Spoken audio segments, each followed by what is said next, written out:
হালকা ভারী সম্পর্কে। কি সম্পর্কে জানবো? হালকা এবং ভারী সম্পর্কে।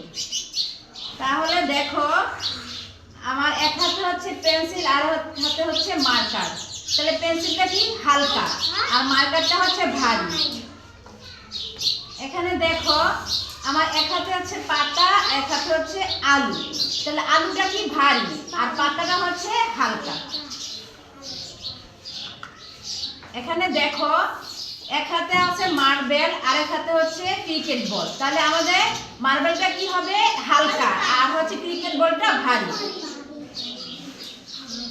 এখানে দেখো, এক হাতে প্লাস্টিকের খেলনা গরু আর এক হাতে মাটির চুলা। তাহলে আমাদের এটা হচ্ছে চুলাটা হচ্ছে ভারী আর খেলনাটা হচ্ছে হালকা। এখানে দেখো, একটা বই আর একটা হচ্ছে পাতা, পৃষ্ঠা। তাহলে হচ্ছে এই পৃষ্ঠাটা কি? হালকা, আর বইটা কি? ভারী। তারপর দেখো, এখানে একটা ঘড়ি আর একটা হচ্ছে কলম। তাহলে কলমটা কি হবে? হালকা, আর ঘড়িটা হচ্ছে ভারী।